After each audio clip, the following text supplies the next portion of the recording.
Hola, bienvenidos a un nuevo capítulo de Lo que se viene by Claro Empresas. Soy Chantal Aguilar y en esta ocasión nuestro viaje se dirige al detrás de escena de las tecnologías y sectores que están transformando la manera en que vivimos, trabajamos y nos movemos. Estas son las industrias del futuro. Energías limpias, automatización de fábricas, ciudades conectadas por datos. En Chile todo esto ya está ocurriendo y hoy vamos a descubrir cómo se están desarrollando estas industrias en nuestro país y cómo la tecnología, la innovación y por supuesto la conectividad están empujando este cambio. ¿Listos para este viaje al futuro? ¡Vamos!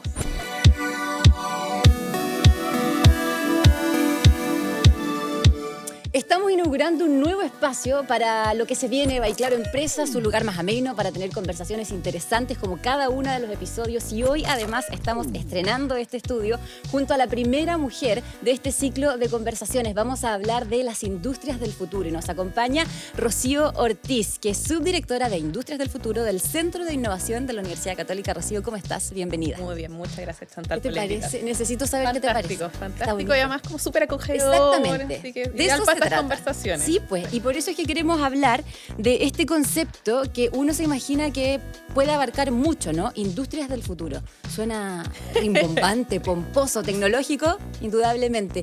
Partamos explicando de qué se trata, qué son estas industrias del futuro. Sí. Mira, Industria del Futuro tiene dos verticales, pero lo principal es que son las industrias que van a definir la competitividad del país a futuro. Ese es como el enfoque que nosotros le damos. Pero justamente no queríamos que se mirara desde el punto de vista solo de, mira, cuáles son las tecnologías de futuro en 50 años más. Sin duda hay verticales. Nosotros vemos dentro de Industria del Futuro, por ejemplo, tecnología emergente habilitantes como temas asociados a la ciberseguridad, temas asociados a conectividad experimental, robótica y IA, y temas asociados a las industrias creativas.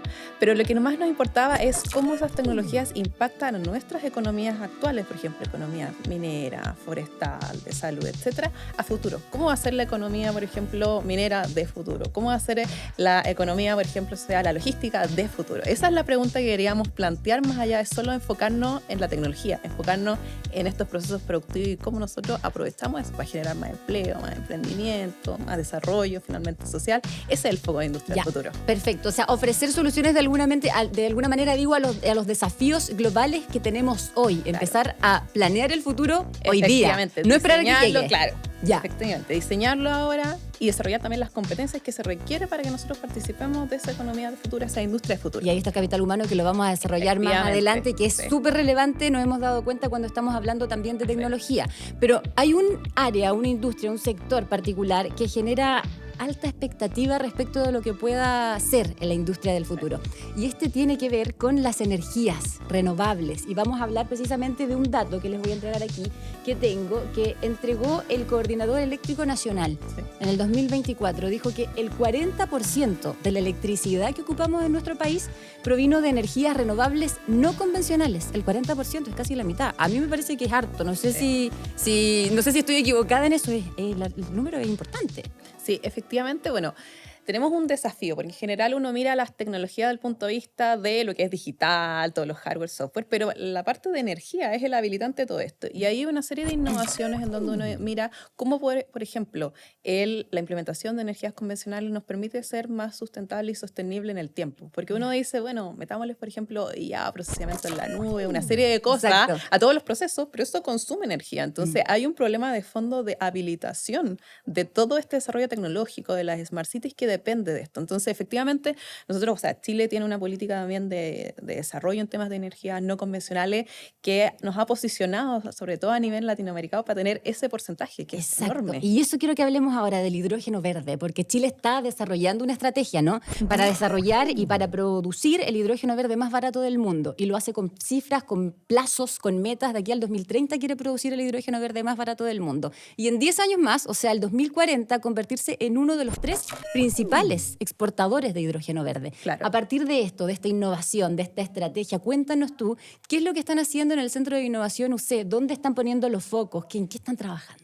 Sí, mira, en temas de hidrógeno verde es bien interesante porque lo que te permite es también hacer un nuevo desarrollo productivo. Y en Chile en particular, una de las cosas que hay que notar es que está muy vinculado a los desarrollos regionales. Entonces, por ejemplo, tenemos 3 grandes focos. Uno en el norte, con Antofagasta, por ejemplo, Mejillones. Tenemos otra en la zona sur, también en la zona de Magallanes. ¿Por qué? Porque el hidrógeno verde depende de tener ciertas energías que te permite, por medio de electricidad, separar la partícula de agua finalmente en hidrógeno y oxígeno. Eso es el hidrógeno verde. Ya. Pero ese suministro que tiene que venir de energía tiene que venir asociado a una energía renovable. Entonces, en la zona norte tenemos, por ejemplo, energía solar. O sea, tenemos obviamente desierto de Atacama y todo eso, tenemos. Y en la zona sur tenemos los vientos más fuertes también del sur. Entonces, eso, si te fijas, también viene apalancado el desarrollo de hidrógeno verde, no solo a la electricidad en sí mismo o al vector energético que te puede permitir desarrollar, sino también a cómo se involucra con las comunidades, o sea, cómo se desarrolla y se diseña finalmente a nivel productivo una nueva industria en un territorio. Entonces, en eso nosotros nos hemos estado enfocando dentro del Centro de Innovación, en cómo podemos desarrollar y ayudar por medios de desarrollo de portafolio estratégico y hojas de ruta para diseñar el encadenamiento productivo nuevo asociado, por ejemplo, a hidrógeno verde. Y cómo eso se puede vincular, por ejemplo, a cuál es, por ejemplo, el capital natural que tienen ya las regiones. Y diseñar en base a eso, porque obviamente tenemos también un legacy, un legado de distintas industrias que han pasado por estas regiones. Uno piensa en la zona norte, zonas mineras, las zonas también de explotaciones portuarias. Hay comunidades, obviamente también hay ciertos conflictos históricos que uno puede pensar que se han desarrollado. Entonces hay que diseñar de tal manera, como decía, a futuro para decir, bueno, no repitamos, por ejemplo, ciertos errores productivos que se pueden haber desarrollado. ¿Cómo sabemos que esto sea sustentable? Y cómo lo pensamos ahora desde una mirada territorial, no solo más centralizada. Y eso nos estamos enfocando nosotros sobre todo con mesa de trabajo, estudios, para poder diseñar los primeros pilotos en temas asociados a hidrógeno verde. Ya, perfecto. Esto tiene que ver con lo que somos como país de alguna manera, con aprovechar los recursos que tenemos en cada uno de nuestros sectores, en este país largo que siempre hemos dicho que somos. Y la somos competitividad, finalmente. Por eso te mencionaba al inicio que la definición de industrias del futuro viene asociada a la competitividad, porque el desarrollar o no un nuevo núcleo asociado a industrias de futuro, cualquier tema de energía, nosotros estamos compitiendo, entre comillas, con otros países, como de exportación finalmente de estas energías a otros países. Entonces, por eso tiene que haber una articulación del sector público, privado y académico. Y en esta competitividad de la que tú nos hablas, hay un sector que muchas veces pasa quizá inadvertido y que tiene que ver con las industrias creativas, en la que nuestro país además se está posicionando muy bien. Yo no sé qué es lo que será que de repente le restamos valor o importancia. No nos hemos todavía habituado a realzar la industria o el sector creativo. Hay, de hecho, mire, pongan atención, una cámara de las empresas creativas que dice que las exportaciones de este sector en el último año creció un 31,5%. Cifras que están siendo positivas y que nos están posicionando, por ejemplo, en temas de videojuegos, ocio, esparcimiento, pero también una industria y un sector de desarrollo, en referentes de la región.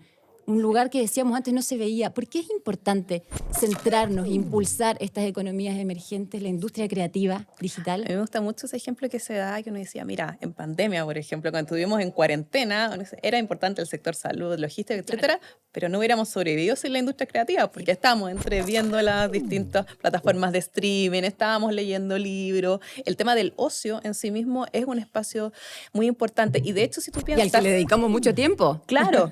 Cuando podemos, cuando podemos. Pero ese es un tema, porque si tú te fijas, la incorporación de, por ejemplo, inteligencia artificial o tener, no sé, una conectividad mucho mayor o más rápida, por medio, no sé, el 5G o 5.5G, debería liberarnos ciertos espacios, porque al ser más productivos deberíamos, en teoría, nosotros tener más espacios para el ocio. El tema es cómo nos preparamos también para aprovechar esa industria, normalmente. Entonces, igual viene vinculada a toda la integración tecnológica que estamos haciendo. Entonces, en el sector productivo, además, tiene un rol, no solo en el punto de vista de generar productos de entretenimiento, sino que también en cómo hay soluciones para los sectores productivos. Por ejemplo, nosotros estamos trabajando en temas de ciberseguridad también.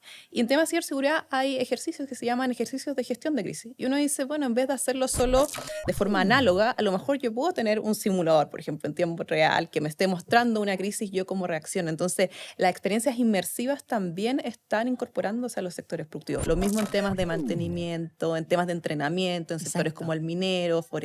Entonces, no es solo un tema asociado al entretenimiento mismo como un poco más tradicional, sino también estos otros cruces. Dejar de mirar como silos las industrias. Eso es un poco también lo que estamos empujando hace tiempo. Y para ello es crucial, tú ya lo adelantabas también, tener una base, una estructura que sea sólida. Claro. Y es un concepto que mencionamos siempre, que es la conectividad, ¿no? Sí. Y a nosotros, como nos gusta además entregarles buenas noticias, vamos a explicar esta alianza que ha hecho Claro Empresas con el Centro de Innovación UC, que habla de la primera prueba de red 5.5G. Sí. 5.5G. Cuando estamos hablando de 5G, parece que no, ya, cuando ya nos enteramos, ya estamos en otra siguiente generación. Sí. Contemos que el 5.5G es una evolución, el nombre de alguna manera lo anticipa, ¿no? De lo que conocíamos hasta ahora como el 5G. Claro, o sea, al final del día lo que van haciendo las distintas generaciones en tema de conectividad es que van ganando mayores características, ya sean temas de la cantidad, por ejemplo, de dispositivos que tú puedes tener conectados en un debido momento,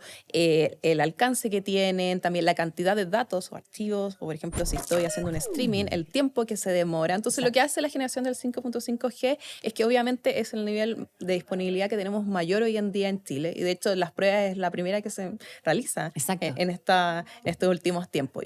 Y contemos cuánto se alcanzó, porque la prueba que se realizó en este laboratorio del 5.5G llegó a una velocidad de descarga de 5,3, que uno dirá, pero de 5 a 5,3 es tampoco. No, es 5 veces la velocidad que estamos acostumbrados al 5G comercial tradicional. Claro, y ahí las principales, industrias que tú dices que se ven más afectadas, uno dice, bueno, obviamente las industrias en sí mismo productivas, porque uno dice, bueno, que tener en tiempo real, por ejemplo, una telecirugía, claramente no se me puede caer el internet, o monitoreo remoto, a distancia, también. Uno dice, bueno, no puedo perder, por ejemplo, la señal si hay un camión, por ejemplo, en una fábrica minera, porque puede generar un accidente. Pero también para nosotros consumidores, por ejemplo, tema de entretenimiento, por eso el tema de las industrias creativas. Uno de los temas, por ejemplo, con la realidad virtual, cuando uno se pone lentes, es no marearse. Y eso solamente se obtiene si es que yo tengo un nivel de estabilidad en la red, por ejemplo, lo que te permite el 5.5G, para que haga sentido lo que estoy mirando con lo que yo tengo aquí en tiempo real, como en la mente cuando estoy experimentando eso. Y cuéntanos más, queremos conocer de la trastienda, de cómo fue esta colaboración que hace Claro Empresas con el Centro de Innovación UC, el Laboratorio 5.5G. ¿Qué es lo que se viene? ¿En qué están? Sí, mira, nosotros esta relación lleva harto tiempo, que estamos aproximadamente desde el 2021, cuando se iniciaron, de hecho, los primeros despliegues y las licitaciones de las bandas de 5G en el país. ¿Por qué? Porque uno de los temas que venía un poco desde la autoridad es cómo se podían facilitar estas colaboraciones también desde el sector público privado académico. ¿Y por qué es relevante, por ejemplo, que Claro esté trabajando con la universidad? Porque si uno lo piensa, muchas de nuestras industrias les gustan las soluciones más llave en mano, como decir, mira, esto ya funciona, está aprobado, se adquiere. Pero hay espacios de incertidumbre, finalmente, por ejemplo, con los temas de conectividad o de casos de uso, que hay que correr estos riesgos de experimentar. Y para eso tenemos que tener partners dispuestos a correr esos riesgos. Entonces, Claro, claramente es uno de los partners que está dispuesto a experimentar, a disponibilizar la infraestructura, también el talento necesario, el conocimiento, y centrarnos en conjunto en casos de uso. Entonces, lo que nosotros estamos armando en conjunto es un portafolio de trabajo, que una línea va asociada obviamente a lo que es pilotaje y pruebas de concepto, y ahí nos vinculamos nuevamente a Industria del Futuro con cómo impacta a los principales sectores dentro de la economía. Lo segundo está asociado también al talento. Hay todo un tema asociado de, bueno, ¿quién va a trabajar en esta industria? ¿Quién sabe del 5.5G? Aparte de los expertos que están instalándolo, ¿cómo vamos a gestionar ese talento? Entonces ahí también trabajamos con los distintos estudiantes y también los académicos para armar células de trabajo y enfocarnos en esos casos de uso. Y obviamente todo lo que es difusión y disponibilización de este conocimiento. Si lo que queremos nuevamente es dejar de trabajar como silos las tecnologías. Eso es lo que estamos empujando. Entonces ya no es solo la conectividad como el 5.5G, es cómo se cruza con IA, con la robótica, con ciberseguridad, y nos enfocamos casos de uso implementamos y desarrollamos estas capacidades. Perfecto, y desde el 2021 tú nos dices que no estás trabajando. Entonces, año a año vamos renovando estos portafolios porque los desafíos que van surgiendo obviamente se van actualizando. Totalmente. O sea, los cambios son exponenciales. Y eso es lo que nos damos cuenta en cada uno de los capítulos de lo que se viene, que ese futuro que nosotros creíamos que es así, en el futuro, lejano, quizá no tanto, es un presente que ya estamos viviendo y que estamos trabajando y desarrollando para que eso avance cada vez más rápido, como además las necesidades lo demandan. Hablábamos al comienzo del capital humano, ¿cierto? Y que es probablemente el desafío más importante que tiene. De hecho, la OCDE dice que es urgente para que esta digitalización, esta tecnologización y el avance que se requiere funcione de manera eficiente y eficaz. Necesitamos desarrollar capital humano. Y claro, resulta lógico porque ¿quién maneja estas tecnologías? ¿Quién las opera de manera óptima? Y en ese sentido me gustaría preguntarte, ¿cómo debiéramos entonces preparar, formar o perfilar a ese profesional para que vaya respondiendo a estas necesidades urgentes, cambiantes y que son tan rápidas, como lo decía? El tema de talento es súper importante mirarlo no desde el punto de vista solo de la carrera universitaria, que ese es como el sesgo que uno tiene tradicionalmente. O sea, hay que considerarlo en todo el espectro, o sea, desde la formación básica, media, finalmente universitaria, también técnico profesional, porque son distintos perfiles. ¿Sí? Claro. Y además de eso hay que considerar que uno es la formación, pero también está el tema de la reconversión laboral y también la capacitación. Entonces, tienes un espectro mucho más grande porque ahí ya nos saca de solo cargarle la mano un poco a la universidad o a los centros de formación o a los institutos que generan nuevas carreras, porque esos procesos son más lentos, son más estructurales. Perfecto. Entonces, acá el espacio es entender primero cuáles son estas competencias. Y para entender estas competencias, eso no lo hace la academia solo. Por eso las alianzas que realizamos desde el Centro de Innovación en la universidad, porque hay que entender, o sea, cuáles son los dolores, el tipo de perfiles que están necesitando las industrias. Y eso solo se realiza si es que uno se sienta en la mesa con los actores del sector privado. Saber qué es lo que necesitan. Claro, y en conjunto también plantearle esto también al sector público y decirle, mira, estos los marcos de calificación, los perfiles, estas actualizaciones son necesarias. Entonces, por eso estas conversaciones son súper relevantes. Y tomando el punto que tú decías de, claro, ¿qué es lo que se necesita? En temas de formación y sobre todo también de capacitación, por ejemplo, gente que ya tiene sus carreras, hay que realizar ciertas actualizaciones. Pero no podemos quedarnos sentados esperando que se actualicen las carreras de ingeniería, por ejemplo. ¿No? Claro. Es un proceso lento. Muy lento. El rol que tienen estos laboratorios, como el laboratorio 5.5G o el laboratorio que tenemos también de ciberdefensa y todos los que estamos desarrollando en conjunto, tienen el rol justamente de prestar estos mecanismos de decir, bueno, no es solo una forma de aprender sentarse en una sala de clases, sino que también estar en el taller o en el laboratorio testeando y ejecutando, planteando casos de uso. Esa es una forma de adquisición de distintas competencias más aplicadas. Y para eso se genera esta infraestructura. Entonces, no es solo un rol del testeo tecnológico, sino también de formación de talento. Y por otro lado, también tú tienes con eso, armas un roadmap, básicamente una hoja de ruta en temas de talento que permite también entender qué profesiones o qué industrias pueden estar más susceptibles a estas disrupciones y desde ya proponerle cómo se pueden capacitar para ir cambiando y adquiriendo nuevas competencias y tener roles distintos. Entonces, eso es una visión mucho más amplia del talento y por eso es tan relevante la colaboración público-privada y académica. ¿Y cómo estamos avanzando en esta formación o reconversión del profesional que se requiere? ¿Estamos ya dando esos pasos o estamos todavía en la conversación, en el diálogo? A ver, depende de las distintas industrias. Ese es un tema que tiene Chile, que tenemos distinta heterogeneidad respecto a las líneas de trabajo que tenemos y también, obviamente, las diferencias entre el sector público y privado, obviamente también hay distintos gaps que uno puede abordar. Pero en términos de lo que es actualización, en términos de lo que es, por ejemplo, técnico profesional, temas universitarios, hemos trabajado mucho en el trabajo en células de trabajo de proyectos aplicados. Entonces ahí tenemos sector privado, por ejemplo, alguna organización o empresa que tiene un caso de uso, por ejemplo, caso minero, caso logístico, caso de salud.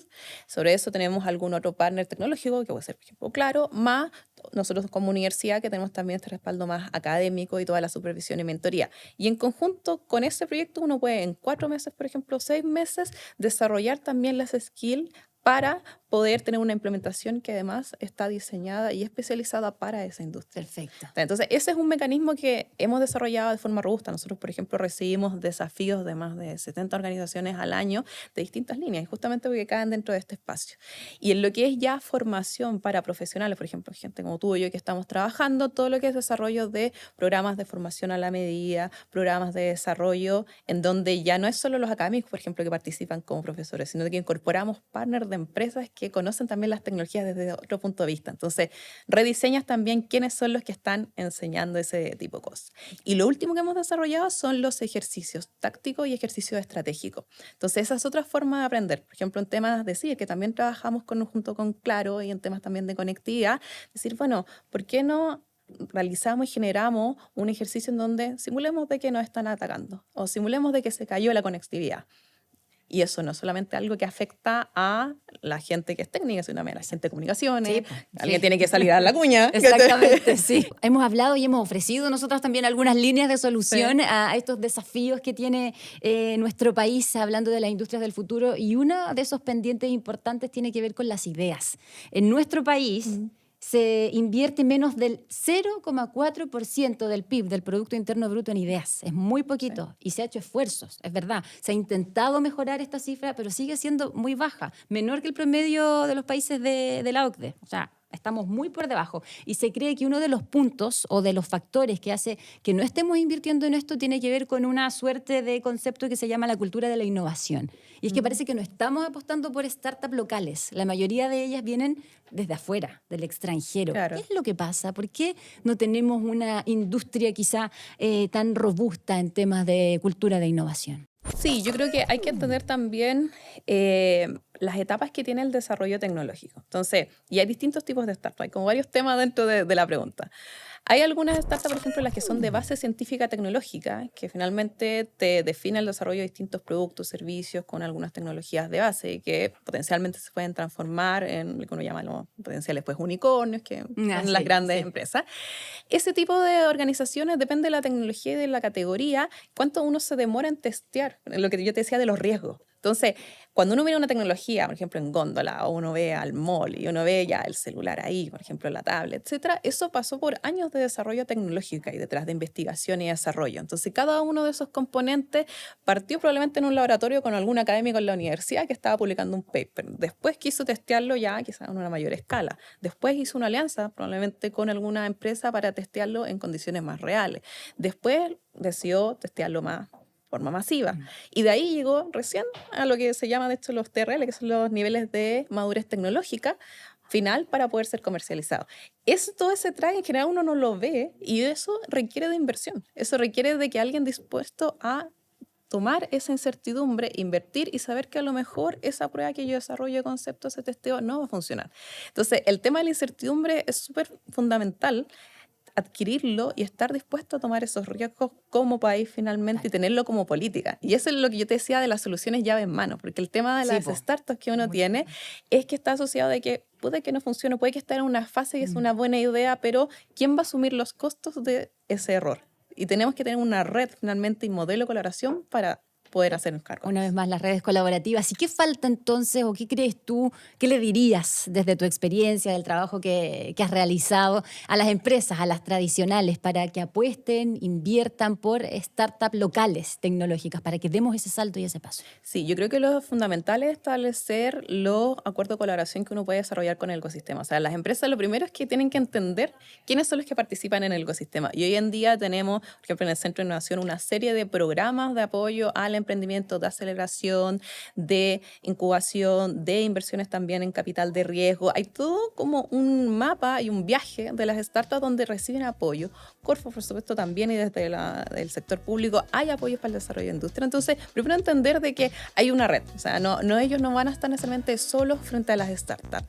Y luego de eso, que también van a tener apoyo para entender cómo trabajar con startups. Eso también es un tema, porque son culturas distintas. Es lo mismo que tratar de trabajar con la universidad. Uno tiene que entender. Claro.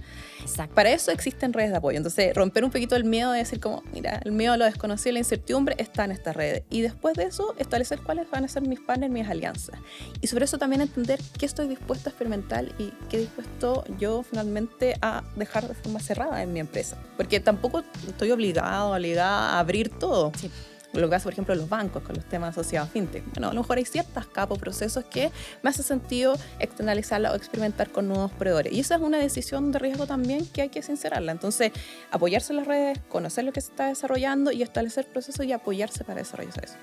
Como siempre, la conversación es tan interesante y se van abriendo distintas líneas, ¿no? Para seguir dialogando, para seguir conversando, pero el tiempo se nos va acabando y al menos nos quedamos con la satisfacción de lo que decíamos antes, que el futuro se está construyendo ahora ya en nuestro país, lo estamos viviendo y para ello, dentro de las reflexiones que podemos ya empezar a hacer al cierre, es importante invertir, creer, confiar y que cada uno de estos esfuerzos que puedan hacer todos de alguna manera se interconecten, ¿no? Que también va a dejar de trabajar como silos, yo creo que eso es lo principal. Dejar de mirar como silos las tecnologías, normalmente no están aisladas, dejar de mirar como silos el sector público, privado, académico y obviamente también a nivel regional y de los actores. Entonces son todas cadenas interconectadas.